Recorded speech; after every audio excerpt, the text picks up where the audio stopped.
It is a scam. It is a scam. The offer that Eddie Hearn made to Deontay Wilder, it's a scam, guys. And I'm gonna tell you why in this video.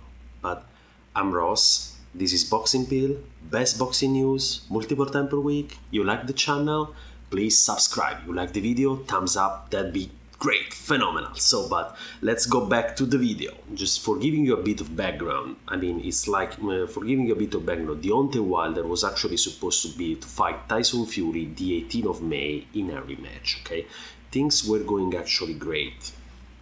The guys were negotiating, but after a bit, negotiations started to be pushed back. And the official explanation was that they didn't agree on a purse, but was a matter of a few weeks and things were going to get resolved. But the weeks kept passing by and there was no sign of an agreement. Even though both fighters, they used to say that it was okay, the fight is happening. But then, Tyson Fury, one day, he declared, hey guys, I signed an $80 million deal with ESPN for 5 fights, so I don't know if I can fight Wilder. Then ESPN doesn't want Fury to fight Wilder in his next fight. He wants to have Tyson Fury be more known in the US so that he can fight Wilder in 2 fights. So it follows that since Tyson Fury doesn't have any rights anymore, ESPN decides for him, Tyson Fury is not gonna fight Wilder next, the 18th of May. And Wilder got dodged. Okay, so he now finds himself in a position where he has to have a mandatory defense, the WBC mandatory defense, and probably is gonna be against Dominic Breazeale. That was his first challenger, even though before that WBC ordered a match between Dillian Whyte and Dominic Breazeale. But now, since the situation are this way, we don't know if the match is going to happen, and it's highly likely that Breazeale is going to fight Wilder.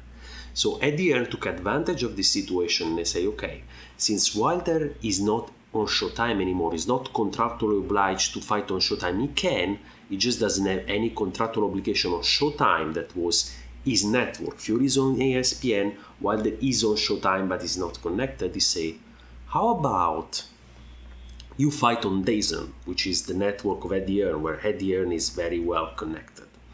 For 50 millions, I'm gonna offer you 50 million for your next fight. I don't care who your next fight is gonna be, 50 million. And just, I open a little parenthesis here. 50 millions were numbers that were unthinkable for a fight like that is not, a unification fight or a champion fight or, the belt fight. They were unthinkable before, they are thinkable now. Because after Tyson Fury is making $80 million, almost $20 million a fight, Deontay Wilder say, why do I have to make 7 or 8 like I used to make before? What, am I worth less than Fury? I'm a heavyweight champion, why should I? So, especially for these 3 top heavyweight, Joshua, Wilder and Fury, the compensation per fight has increased significantly since ESPN deal with Fury. So, while Eddie Hearn say, I'm gonna offer you 50 million, which is a high offer to fight whoever you want, but then you actually have to fight 2 fights with Anthony Joshua. So there was a match and then a rematch for the person who loses to get a second chance. Why this is a scam? Why this is completely useless?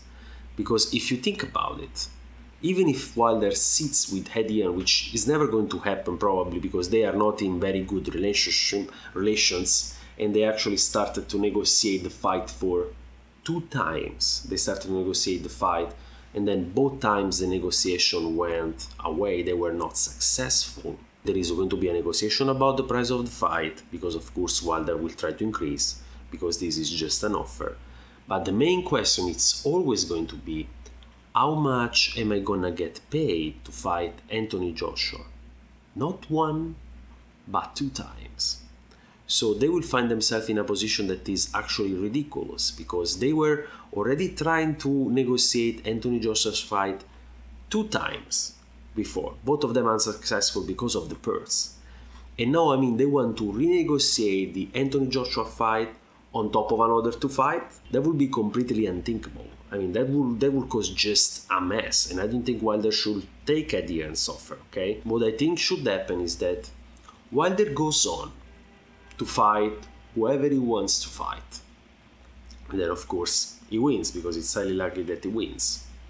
Tyson Fury goes on to fight whoever he wants to fight, and it's highly likely that he wins.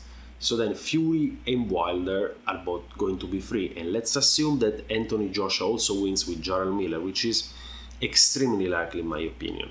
So what's gonna happen? That what Fury said was, okay, I have one fight and then I'm going to go to fight Wilder. But there is a huge error here, a huge error, that Tyson Fury assumed that Wilder is at his mercy, but that Wilder got really pissed off that Tyson Fury dodged him. He got really pissed off. So if I were him, what I would do is, okay, you just win your fight and then you come to me, and then I'm gonna tell you no. I'm gonna do the same thing that you did to me. I'm gonna tell you no, and I'm going for another fight, which is probably going to happen. So Tyson Fury is off. So at that point, Wilder will have to go probably for Joshua, okay? And if the negotiations are unsuccessful again, maybe Joshua will go for Fury. Because we also have to take into account us guys, the fight fans, into the equation. I mean, they cannot keep postponing this fight. I mean, they have to happen. At one point, there is going to be a mounting pressure from the fans that they want to see the big fights, and they have to make them happen.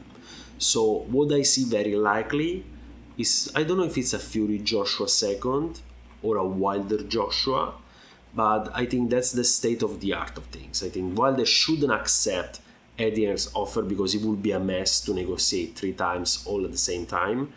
Just go with Dominic Brazil for your mandatory defense, maybe win against Dominic Brazil, and then you check what happened. Because if you win against Dominic Brazil, of course Joshua is going to be more willing to negotiate with 1 fight or 2 fights, but not 3, like Eddie Hearn is implicitly saying, is insinuating this time, okay?